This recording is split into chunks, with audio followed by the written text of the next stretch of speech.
दोस्तों आज का जो टॉपिक है काफ़ी इंपॉर्टेंट टॉपिक है और इस टॉपिक में हम बात करेंगे पैरालिसिस के बारे में या जिसे बोलते हैं लकवे की बीमारी। इसके बारे में हम बात करेंगे आखिर पैरालिसिस क्या है, क्या इसके कारण है, क्या इसके लक्षण है और उसके साथ साथ ही इसका क्या होम्योपैथी में बेस्ट ट्रीटमेंट अवेलेबल है कि आपको अगर पैरालिसिस हो गया है और आप अगर होम्योपैथी ट्रीटमेंट स्टार्ट करते हैं तो आपको रिकवरी में आपको हेल्प कर सके। क्योंकि दोस्तों जिन लोगों को भी लकवा हो गया या पैरालिसिस हो गया है या उनके परिवार में किसी को हो गया है तो वो समझ सकते हैं कि ये किस तरह की बीमारी है। आप बिल्कुल हेल्पलेस हो जाते हैं। उसके साथ साथ ही आपके अगर परिवार में किसी को हो गया है तो आप ये पेशेंट जो है, पेशेंट तो परेशान होते ही हैं, उसके साथ साथ ही फैमिली मेम्बर्स को भी काफ़ी परेशानियों का सामना करना पड़ता है दोस्तों। इसीलिए इस वीडियो को बनाने की मैंने जरूरत समझी थी। दोस्तों मैं डॉक्टर कुलदीप जहांगीर जोधपुर में होम्योपैथी कंसल्टेंट हूँ। एक बार फिर से आपका अपने YouTube channel doctor Kuldeep Jahangir homeopathy में हार्दिक स्वागत करता हूँ। दोस्तों सबसे पहले तो हम बात करते हैं कि आखिर पैरालिसिस होता क्या है। दोस्तों पैरालिसिस यानी कि आपकी बॉडी के किसी पार्ट का सडनली वीक हो जाना, एकदम से उसमें से कोई भी तरह की जो शक्ति होती है शक्ति खत्म हो जाना या उसका बॉडी का उस अंग पे कंट्रोल खत्म हो जाना। मान लीजिए आपको जैसे आपके हाथ में अगर पैरालिसिस हो गया है, चाहे फेस पे हो गया है, चाहे बॉडी के किसी और अंग पे हो गया है, तो उस जो पार्ट का पर्टिकुलर जो होगा वो कोऑर्डिनेशन जो होता है वो खत्म हो जाएगा। आप उसको हिलाने डुलाने में आपको परेशानी होगी। उसके साथ साथ ही उसमें आपको हो सकता है आपको हल्का फुल्का आपको पेन भी हो। इस तरह से जो है ये पैरालिसिस या लकवे की बीमारी होती है। दोस्तों जो पैरालिसिस है उसको समझने के लिए आपको ब्रेन को और नर्वस सिस्टम को समझना भी जरूरी है। आपका जो नर्वस सिस्टम होता है, तंत्रिका तंत्र जो होता है, जो कि आपकी बॉडी के मूवमेंट्स को कंट्रोल करने का काम करता है, वह जो होता है वह आपको सेंट्रल नर्वस सिस्टम और पेरिफेरल नर्वस सिस्टम से बना होता है। सेंट्रल नर्वस सिस्टम में आपको ब्रेन और स्पाइनल कॉर्ड आती है। पेरिफेरल नर्वस सिस्टम के अंदर सेंसरी नर्व, मोटर नर्व, इस तरह से उसमें जो नर्व्स होती है वो इसमें इन्वॉल्व होती है। जो सेंसरी नर्व्स होती है उसका काम होता है कोई भी तरह के सेंसेशंस जो होते हैं उनको आपके हाथों में, अगर मान लीजिए कोई चीज़ अगर आपके हाथों में कुछ टच हुआ है तो उसके सेंसेशन को ब्रेन तक ले जाना और उस हाथ को वहाँ से हटाना है, या हाथ को जो भी अगर वहाँ से आपको कोई एक्टिविटी करानी है तो उसके लिए जो होता है वो मोटर नर्वस सिस्टम होता है, वो उसमें काम में लिया जाता है। मान लीजिए आपके राइट हैंड पे मक्खी बैठी है, अब आपको उससे इरिटेशन हो रहा है, आप उस मक्खी को आप हटाना चाहते हैं। यह जो मैसेज है आपको इरिटेशन का मैसेज जो है वो आपके सेंसरी नर्व से होता हुआ आपकी जो सेंट्रल नर्वस सिस्टम है स्पाइनल कॉर्ड से होता हुआ आपकी ब्रेन तक जाएगा और ब्रेन से यह जो मैसेज है आपके लेफ्ट हैंड को, मान लीजिए अगर आपसे उसको काम में लेना है तो लेफ्ट हैंड तक आपको उसमें आपको ये मैसेज जाएगा। लेफ्ट हैंड की जो नर्व है उस नर्व से होता हुआ या माँ की जो मसल्स होती है हाथ की, उस मांसपेशियों में मैसेज आएगा और मांसपेशियाँ हरकत में आएगी और उस मक्खी को झटक देती है, उसको हटा देती है। इस तरह से आपको ये जो नर्वस सिस्टम है वो काम करता है। आपकी बॉडी में अलग अलग पार्ट्स को काम में लेने के लिए, आपके या अलग अलग सेंसेशन के लिए आपकी ब्रेन में आपको अलग अलग तरह के कुछ सेंटर्स बने हुए होते हैं। आपको अगर दोस्तों राइट हैंड साइड की अगर ब्रेन में आपको अगर कुछ प्रॉब्लम हुआ है तो उसकी वजह से आपको लेफ्ट साइड का पैरालिसिस हो सकता है, और अगर आपको लेफ्ट साइड की जो ब्रेन है उसमें अगर प्रॉब्लम होता है तो आपको राइट साइड की जो बॉडी है उसमें आपको पैरालिसिस हो सकता है। इस तरह से आपको ये जो पैरालिसिस है आपकी बॉडी को अफेक्ट करता है। दोस्तों अब हम बात करते हैं इसके सिम्टम्स की कि अगर आपको पैरालिसिस का अटैक जो है वो आने वाला है या पैरालिसिस अटैक आपको आ रहा है तो आपको इसमें कौन से सिम्टम है जो कि आपको देखने को मिलेंगे। दोस्तों अगर आपको पैरालिसिस का अटैक आ रहा है तो इसमें आपको आपकी बॉडी में आपको थकान, आपको काफ़ी वीकनेस महसूस होगी। आपको जिस तरफ की आपकी बॉडी में आपको पैरालिसिस आ रहा है, मान लीजिए आपको हाथ में आ रहा है, राइट साइड में पूरी बॉडी में अगर आ रहा है आपको, या लेफ्ट साइड की पूरी बॉडी में अगर आ रहा है, तो जिस तरफ की बॉडी में आपको प्रॉब्लम होगी उस तरफ में आपकी बॉडी में काफ़ी वीकनेस महसूस होने शुरू हो जाती है। आपको उसमें हो सकता है थरथराहट हो, नमनेस हो, टिंगलिंग सेंसेशन हो, उसमें साथ साथ उसमें ट्रेमलिंग हो सकती है। उसके साथ साथ ही आपको मान लीजिए लेफ्ट साइड वाला पार्ट में अगर आपको पैरालिसिस अटैक आने वाला है तो लेफ्ट साइड की बॉडी बिल्कुल वीक हो जाएगी। इसके साथ साथ ही अगर आपको पैरों में या और बॉडी के किसी पार्ट में अगर आपको पैरालिसिस आ रहा है तो उसमें आपको आपकी जो स्ट्रेंथ है, स्ट्रेंथ आपको ऐसा लगेगा उस बॉडी में स्ट्रेंथ है ही नहीं। आपको पैरों में लड़खड़ाहट आ सकती है। आपको हो सकता है आपकी जो बोलने में आपको समस्या आना शुरू हो जाए, बोलने में आपको कुछ लड़खड़ाहट महसूस हो सकती है। आपको आपकी वॉइस है, वॉइस आपको ऐसा लगेगा कुछ चेंज हो रही है। उसके अलावा आपको फेस पे अगर आपको कोई प्रॉब्लम आने वाली है या फेस पे अगर आपको पैरालिसिस आ रहा है तो फेस आपका एक तरफ से आपको हो सकता है लटक जाए, वॉइस आपकी क्लियर नहीं होगी, बोलने में आपको परेशानी होगी। उसके साथ साथ ही दोस्तों आपको बहुत तेज सीवियर आपको हेडेक हो सकता है, आपके सर में तेज दर्द आ सकता है। इस तरह से कुछ सिम्टम है जो कि आपको देखने को मिल सकते हैं अगर आपको पैरालिसिस की आपको शिकायत आ रही है। कई पेशेंट्स होते हैं जिनके अंदर उनका ब्लड प्रेशर जो होता है, सडनली आप देखेंगे कि उनका ब्लड प्रेशर काफ़ी शूट हो जाता है और उसी वजह से ही आपको काफ़ी तेज इसमें हेडेक हो सकता है या सर दर्द हो सकता है। इसके साथ साथ दोस्तों आपको जो आपकी बॉडी में आपको पैरालिसिस अगर आ रहा है तो आपकी जो हाथों के या पैरों के किसी पर्टिकुलर किसी हाथ में या पैरों में जो मूवमेंट है उसको आपको करने में आपको परेशानी आएगी। आपको उसको हिलाने डुलाने आपको परेशानी का सामना करना पड़ सकता है। इस तरह से कुछ सिम्टम है जो कि आपको देखने को मिल सकते हैं अगर आपको पैरालिसिस की प्रॉब्लम आ रही है या होने वाली है तो। अब हम बात करते हैं इसके कारण की, ऐसे कौन से कारण है जिसकी वजह से जो समस्या है वो आपको आ जाती है या पैरालिसिस आपको हो जाता है। इसमें जो सबसे बड़ा और जो मेजर कारण देखा गया है दोस्तों, वो होता है ब्लड प्रेशर का आपका हाई हो जाना सडनली। अक्सर पेशेंट में कई लोग होते हैं जिनको कि ब्लड प्रेशर उनको ओवरशूट हो जाता है, उनको ब्लड प्रेशर की शिकायत है लेकिन वो मेडिसिन नहीं लेते हैं।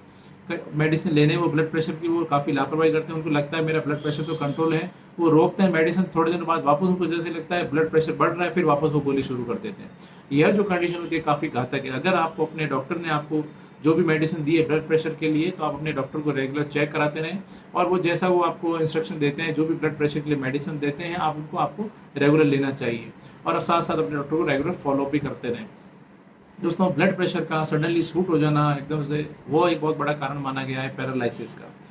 दूसरा जो बड़ा कारण होता है वो है ब्रेन में आपके स्पाइनल कॉर्ड के अंदर आपको कोई तरह की इंजरी हो जाना या ट्रॉमा हो जाना। आपके कभी आप मान लीजिए आप गिर गए हैं, उसकी वजह से चोट लग गई है, या और किसी कारण से अगर आपको ट्रॉमा हो गया है, ब्रेन में इंजरी हो गई है, हेड इंजरी हो गई है, तो उसकी वजह से आपको, या आपकी स्पाइनल कॉर्ड में रीढ़ की हड्डी में अगर कोई चोट लग गई तो उसकी वजह से आपको पैरालिसिस आ सकता है। इसके साथ साथ दोस्तों, अगर आपको एमएस की शिकायत है यानी मल्टीपल स्क्लेरोसिस है, तो यह भी आगे जाकर आपको आपको जो नर्वस सिस्टम में वीकनेस की वजह से आपको पैरालिसिस का कारण बन सकता है।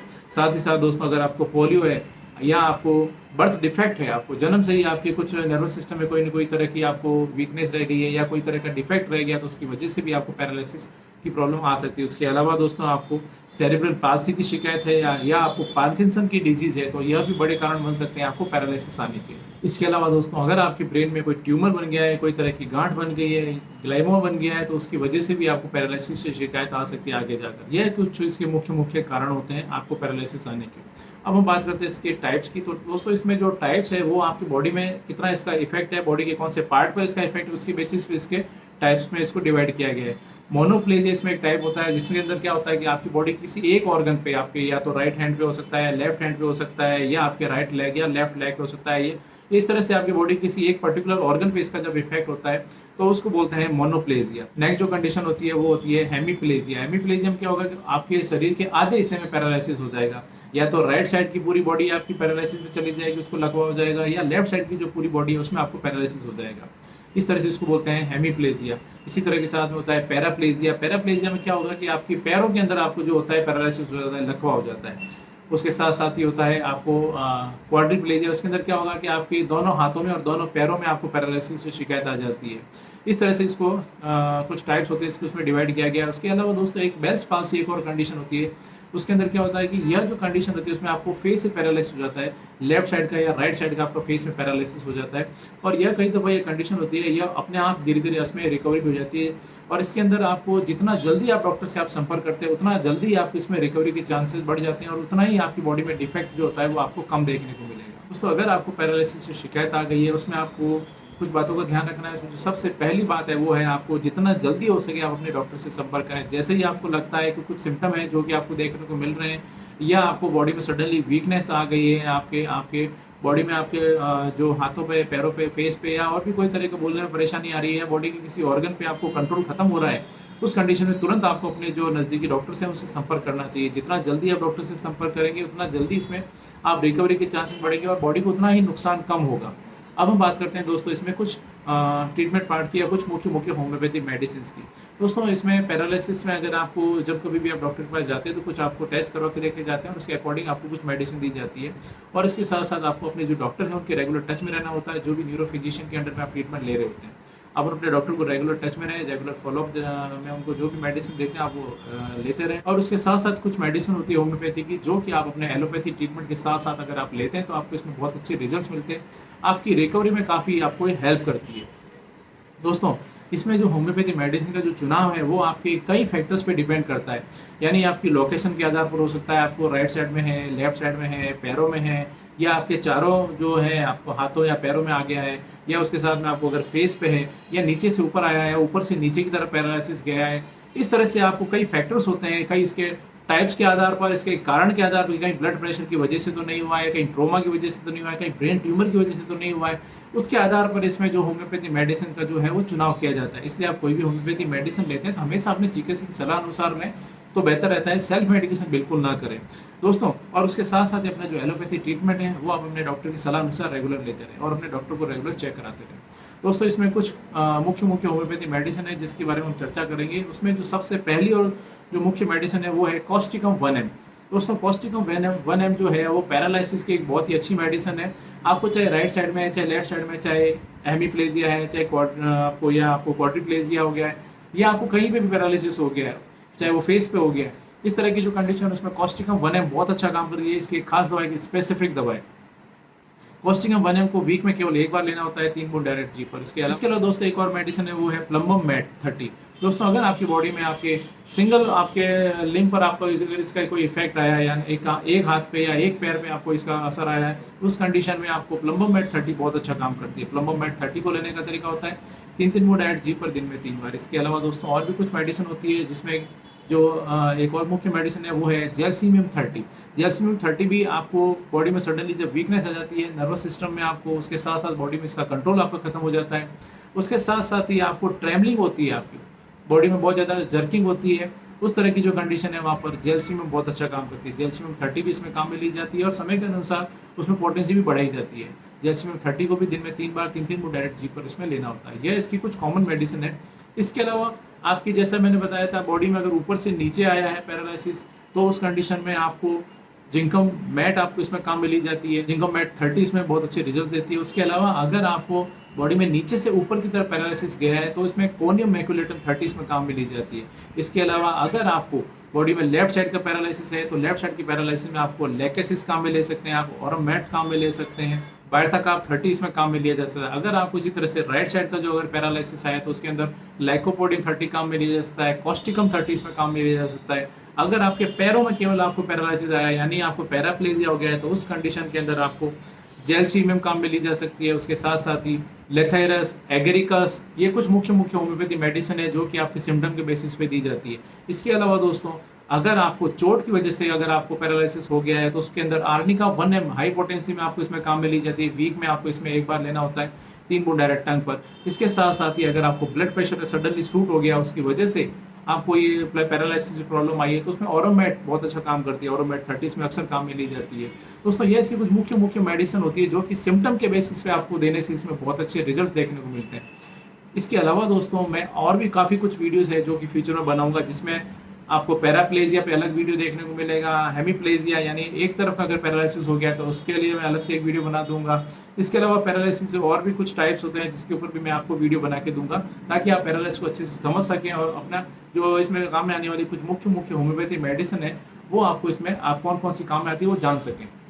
लेकिन दोस्तों, जैसे कि मैं हमेशा बताता हूँ, कोई भी मेडिसिन लेते हैं हमेशा अपने चिकित्सक की सलाह अनुसार लें तो बेहतर रहेगा, सेल्फ मेडिकेशन ना करें। दोस्तों, मैं उम्मीद करता हूँ आज मैंने आपके सामने जो भी जानकारी शेयर की आपको ये पसंद आई और आपके लिए फायदे में साबित होगी। इसी तरह मेरे साथ जुड़े रहें, इस चैनल को सब्सक्राइब करें, बेल आइकन जरूर दबाएं ताकि मैं जैसे ही कोई नेक्स्ट वीडियो अपलोड करूँ आपके पास उसका नोटिफिकेशन आ सके। Thank you.